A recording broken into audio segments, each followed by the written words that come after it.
बेटा बीमार पिता को कमरे में बंद करके विदेश चला गया। जब 5 महीने बाद वापस आया तो घर में उसने जो देखा उससे उसके रोंगटे खड़े हो गए। संजय जी अपने परिवार के साथ दिल्ली में रहा करते थे। वैसे तो वो पहले मध्य प्रदेश के एक छोटे से गांव के निवासी थे, लेकिन अब दिल्ली में आकर बस गए थे। उनके परिवार में एक बेटा अजय और बहू मोना है। उनकी पत्नी का स्वर्गवास हुए बहुत समय हो चुका था। जब अजय 4 साल का था तभी उनकी पत्नी का स्वर्गवास हो गया था। वो दूसरी बार माँ बनने वाली थी। फिर सबके दौरान ही उनकी मृत्यु हो गई और साथ ही उनका अजन्मा बच्चा भी पेट में ही मर गया। उनका अंतिम संस्कार करके वो अपने इकलौते बेटे और अपनी बूढ़ी माँ के साथ बड़ी मुश्किल से जीवन व्यतीत करने लगे। उनकी माँ भी तो बूढ़ी हो चुकी थीं। उनसे जितना बन पड़ता उतना बच्चे की देखभाल करती। संजय जी की सरकारी नौकरी थी, वो पोस्टमैन थे और इसी तनख्वाह से वो अपना जीवन यापन करते थे।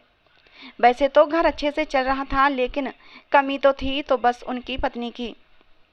उनका बेटा दिन रात माँ के लिए रोया करता। बूढ़ी दादी उस बच्चे को बहुत प्यार करती।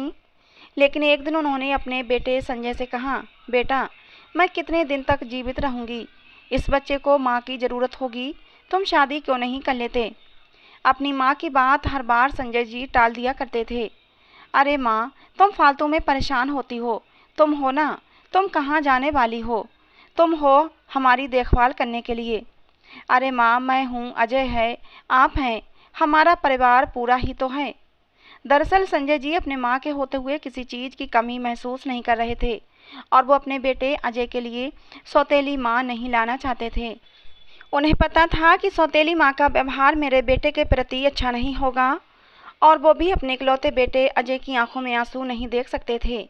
अजय उनकी आंखों का तारा और उनकी ज़िंदगी की कुल पूंजी था, इसीलिए बस वो अपनी बूढ़ी माँ के सहारे ज़िंदगी गुजार रहे थे। लेकिन भगवान को शायद कुछ और ही मंजूर था। एक दिन उनकी माँ को हार्ट अटैक होता है और उनकी मौत हो जाती है। अब तो संजय जी अकेले पड़ चुके थे। सिर्फ उनका बेटा और वो अकेले उस घर में रहा करते थे। वैसे तो वो 3 भाई थे, लेकिन तीनों अलग अलग अपने अपनी पत्नियों के साथ रहते थे। उनके घर का बंटवारा हो चुका था। उनके हिस्से में उनकी माँ थी और वो माँ भी आज चल बसी थी। उनकी पत्नी तो पहले ही उनका साथ छोड़ चुकी थी। अब संजय जी अकेले पड़ चुके थे। बच्चे का पालन पोषण करना उनके लिए बहुत ही मुश्किल हो रहा था। रोज अपने बच्चे को स्कूल छोड़कर वो यहाँ वहाँ चिट्ठी बांटा करते और शाम को जल्दी से भागे भागे आते और अपने बच्चे के साथ समय बिताते। भगवान की कृपा से उनके पड़ोसी भी दयालु स्वभाव के थे और उनके ना होने पर उनके बेटे की देखभाल कर दिया करते थे, खाना वगैरह दे दिया करते थे। अब दिन इसी प्रकार से गुजर रहे थे, लेकिन बढ़ते दिनों के साथ साथ मुश्किलें भी बढ़ रही थीं।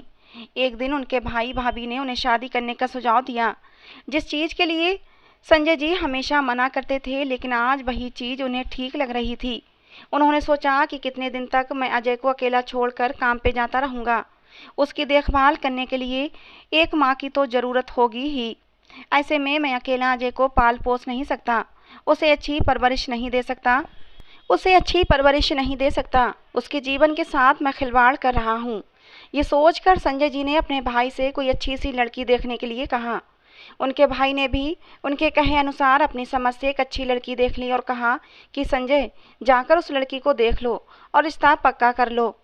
लेकिन जिस दिन वे लड़की देखने जाने वाले थे, उसी दिन अचानक से उन्होंने अखबार में एक ऐसी घटना पढ़ ली जिसने उनके दिल को दहला दिया। उसमें लिखा था कि एक बार जिसकी पत्नी मर गई थी, उसने दूसरी शादी की। दूसरी शादी के दौरान उसकी पत्नी तो उसके साथ अच्छे से रहती थी, बच्चों को भी प्यार करती थी, लेकिन ये सब उसका दिखावा था। धीरे धीरे सौतेली माँ ने तीनों बच्चों पर अत्याचार करना शुरू कर दिया। धीरे धीरे करके उसका असली रंग सामने आने लगा था। उसने अपने पति के न रहने पर उन तीनों बच्चों पर अत्याचार करना शुरू कर दिया था।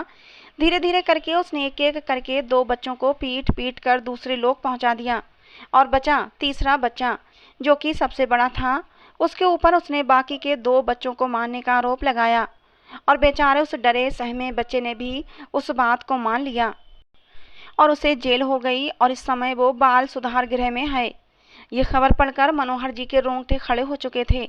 उन्होंने तत्काल ही शादी न करने का फैसला लिया। वे अंदर से डर गए थे, क्योंकि वो अपनी जान से प्यारी पत्नी तो खो चुके थे। अब वो बच्चा, उनका बेटा, उसे खोना नहीं चाहते थे। एक ममतामयी माँ की तरह उनका हृदय द्रवित होने लगा। उन्होंने अपनी शादी न करने का फैसला किया। अब उनका तबादला दिल्ली में होता है और उन्होंने अपने पुराने घर को, जो गांव में था, उसको बेचकर वो दिल्ली चले जाते हैं और अपने बेटे के साथ दिल्ली में गुजर बसर करने लगते हैं। धीरे धीरे करके उनका बच्चा भी बड़ा होने लगता है। जैसे तैसे करके समय गुजर जाता है। संजय जी ने एक काम वाली रख ली थी जो अजय का ध्यान रख लिया करती थी। धीरे धीरे करके अजय बड़ा हो जाता है। पढ़ लिख कर वो भी नौकरी करने लगता है और उसे अपने ऑफिस की एक मोनिका नाम की लड़की से प्रेम हो जाता है। उसने ये बात अपने पिता को बताई।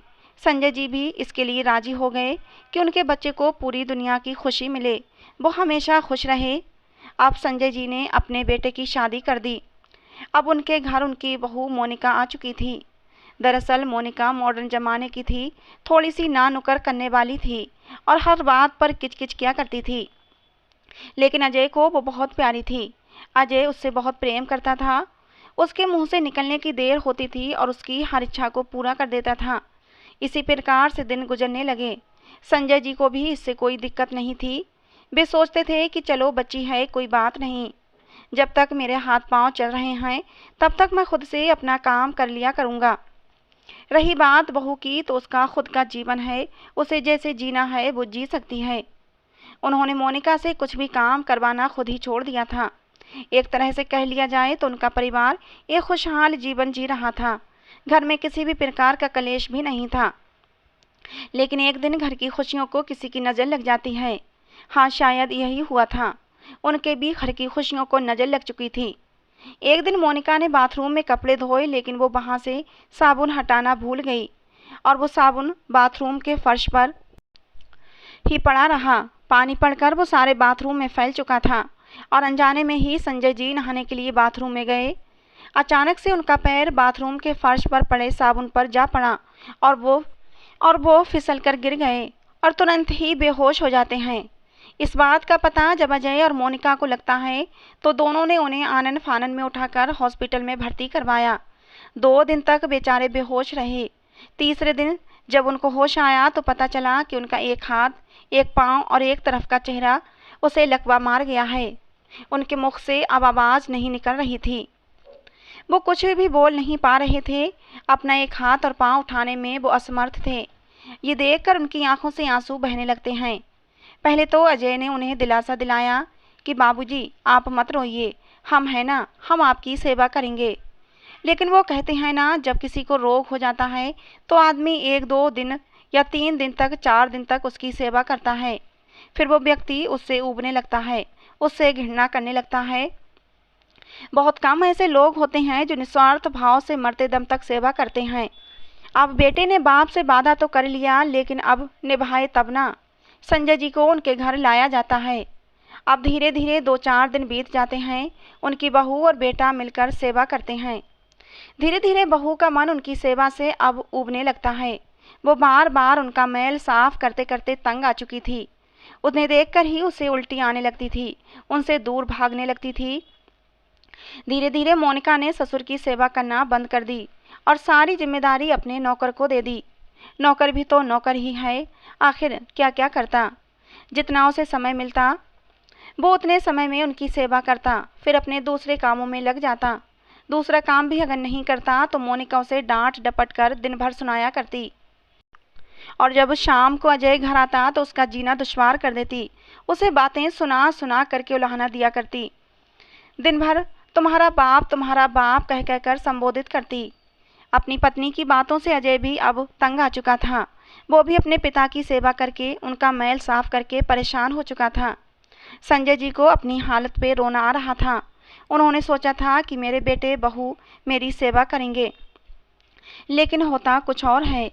अब तो बेटे बहू को संजय जी बोझ लगने लगे थे, एक कचरे की भांति लगने लगे थे। वो कचरा जो दिन प्रतिदिन और बदबू करने लगता है, जिससे लोग जल्दी से जल्दी घर से बाहर फेंक देना चाहते हैं। वो बाप अब उनकी नज़र में कचरा मात्र रह गया था। एक दिन की बात है, मोनिका का भाई और उसकी भाभी उसके घर आए थे। घर में मोनिका का जन्मदिन मनाया जा रहा था। बहुत धूमधाम से जन्मदिन मनाया जा रहा था और वहीं पर व्हील चेयर पर संजय जी बैठे हुए थे। उन्हें बहुत ज़ोर से प्रेशर लगा हुआ था। वो हिल-डुल कर बता भी नहीं पा रहे थे। उन्होंने कितनी ही बार प्रयास किया कि किसी को बता दें, लेकिन बता नहीं पाए। उनके चेहरे के हाव-भाव देखने के लिए लोगों के पास समय ही नहीं था। जन्मदिन पार्टी में डीजे बज रहे थे, वो सभी खुशी से नाच रहे थे। अनेक प्रकार के व्यंजन चखे जा रहे थे, लेकिन संजय जी के चेहरे की तरफ किसी ने नहीं देखा कि उनके चेहरे पर क्या भाव हैं। संजय जी को अब बर्दाश्त नहीं हुआ और उन्होंने वहीं पर ही अपने कपड़े खराब कर दिए। जब आगे पीछे मल की बदबू आने लगी तो लोगों ने सोचा ये बदबू कहाँ से आई। तब मोनिका ने अपनी ससुर की तरफ देखा। उसके ससुर बहुत ही दयनीय स्थिति में आंखों को नीचे किए लगातार रोए जा रहे थे। मोनिका को ये देखकर दया नहीं आई, उल्टा उसे बहुत गुस्सा आया। उसने अपने ससुर को खींचकर एक चांटा मार दिया और व्हीलचेयर को घसीटते हुए बाथरूम में ले जाकर पटक दिया। संजय जी असहाय से बाथरूम में ही गिर पड़े। मोनिका ने अपने नौकर से सारी गंदगी को साफ करने को कहा और फिर पैर पटकते हुए अपने कमरे में आ गई। फिर अपने पति अजय को भला बुरा कहने लगी कि हद हो गई, इतने मेहमानों के बीच उसकी बहुत ज़्यादा बेइज्जती हो गई। अब घर में खुशियाँ भी मनाना भी मुश्किल हो गया है। इस बूढ़े की गंदगी दिन रात देखनी पड़ती है। लेकिन आश्चर्य की बात, उनके बेटे को भी अपने पिता पर दया नहीं आई। सारे मेहमान चले गए। अब अजय भी अपने पिता के साथ दुर्व्यवहार करने लगा था, उन्हें खरी खोटी सुनाने लगा। बेचारा नौकर संजय जी को साफ सुथरा करके, उन्हें कपड़े पहनाकर, व्हीलचेयर साफ करके उन्हें कमरे में लेकर आता है और उन्हें तेल लगाकर उन्हें खाना खिलाता है। उस बेटे से तो अच्छा नौकर था जो कि संजय जी की सेवा कर रहा था, सिर्फ इसलिए कि उसे पैसे मिल रहे थे। बेचारा गरीब था, लेकिन जिस बाप ने एक बेटे को पूरी दौलत सौंप दी, पूरा सुख दे दिया, उसकी हर एक इच्छा पूरी की, माँ और बाप दोनों का प्यार दिया, उसकी हर इच्छा को पूरा किया, एक माँ बनकर दिन भर भागता दौड़ता रहा, एक पल के लिए भी चैन से नहीं रहा, पूरी जिंदगी उसके ऊपर समर्पित कर दी। आज वही बेटा अपने पिता को कुछ नहीं समझ रहा था। उससे तो अच्छा एक नौकर था, सिर्फ थोड़े से पैसों के लिए ही वो संजय जी की सेवा कर रहा था और जिसे सब कुछ सौंप दिया वो आंखें फेरे बैठा था। किसी प्रकार रात बीत जाती है और सुबह होती है। सुबह का माहौल कुछ ठीक नहीं था। घर में बहू ने हर तरफ गमगीन माहौल किया हुआ था, मानो जैसे कोई मर गया हो। और इसी तरह 4 दिन बीत जाते हैं और फिर अजय को विदेश से एक लेटर आता है। विदेश में उसे एक अच्छी कंपनी में नौकरी मिल चुकी थी, जिसके लिए उसने पहले से ही अप्लाई किया हुआ था। अब उसकी खुशी का ठिकाना ही नहीं रहा। अब तो उसकी पत्नी मोनिका भी खुश हो गई थी। चलो किसी प्रकार से इस बूढ़े से तो पीछा छूटा। अब दोनों बड़े ही जोर शोर से अपनी तैयारी करने लगे। 10 दिन के बाद उनका वीजा भी बन जाता है। वो अपनी पत्नी के साथ सभी सामान को समेटकर घर के मेन कमरों में ताला लगाकर चाबी अपने पास लेकर और अपने नौकर को अपने पिता के रूम की चाबी देकर ये कहकर चला जाता है कि तुम बाबूजी का ध्यान रखना, उनको समय समय पर खाना खिलाना पिलाना और जो भी कोई परेशानी हो तो मैं तुम्हें अकाउंट में पैसे डालता रहूँगा और पिताजी की अच्छे से देखभाल करना। अब अजय अपनी सारी जिम्मेदारी अपने नौकर के मत्थे छोड़कर अपनी पत्नी के साथ अपने सामान को लेकर हंसी खुशी एयरपोर्ट की तरफ रवाना हो जाता है। वो विदेश चला जाता है और बच जाते हैं तो सिर्फ नौकर और संजय जी। नौकर एक अच्छे सेवक की तरह अपने मालिक की खूब सेवा करने लगता है। उसे वैसे तो किसी चीज़ की कमी नहीं थी, लेकिन उसका मन संजय जी को छोड़कर जाने का नहीं होता। वो मन से संजय जी की देखभाल करता था। संजय जी भी अपने नौकर से बहुत प्रसन्न थे।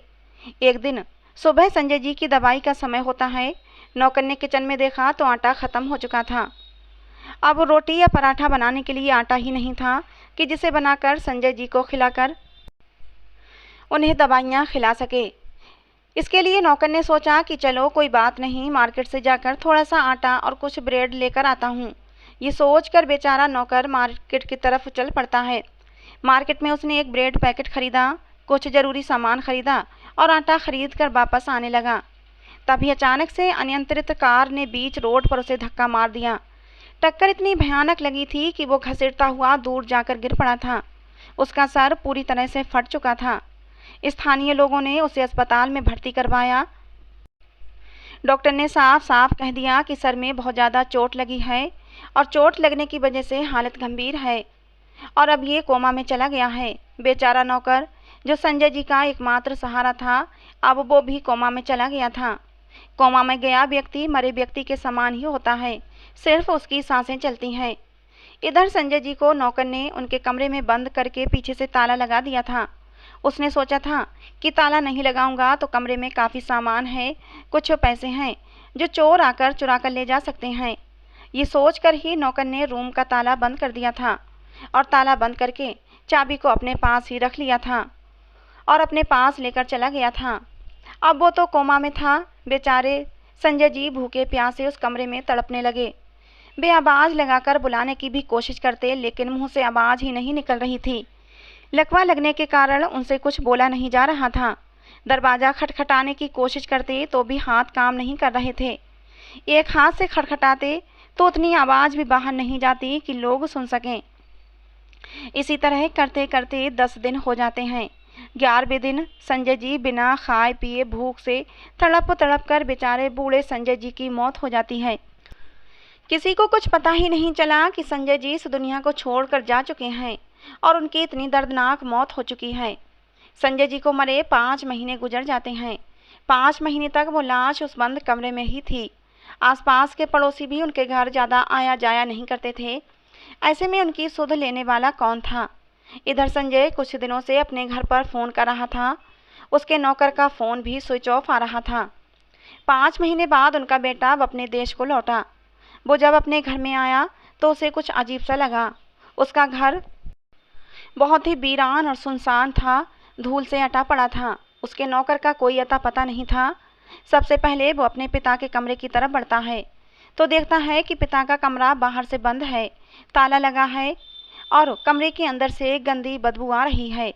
उसे कुछ समझ नहीं आया। उसने एक बड़ा सा पत्थर लेकर कमरे के ताले को तोड़ दिया। अंदर जाकर देखता है तो अंदर का दृश्य देखकर उसके हाथों से सामान नीचे फर्श पर गिर पड़ता है और वो खुद भी ज़मीन पर गिरकर दहाड़े मार मार कर रोने लगता है। सामने देखता है तो संजय जी का मृत शरीर, जो कि पूरी तरह से कंकाल के रूप में परिवर्तित हो चुका था। मानो कंकाल रूपी संजय जी अपने बेटे की प्रतीक्षा कर रहे हैं। अपने पिता की यह हालत देखकर अजय दहाड़े मार मार कर रोता है।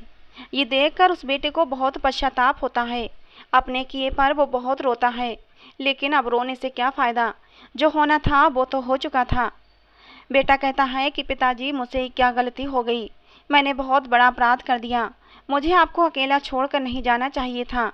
ऐसी नौकरी का क्या फ़ायदा कि मैंने अपने पिता का जीवन ही ले लिया। धिक्कार है मुझ पर और मुझ जैसे बेटे पर, जिसने जीते जी अपने पिता की देखभाल नहीं की। प्रिय दोस्तों, अब ऐसे रोने धोने से और अपने ऊपर धिक्कार भेजने से क्या फ़ायदा कि जब उसके प्राण ही निकल चुके थे। जो चला गया वो प्रायश्चित करने से वापस तो नहीं आ जाएगा।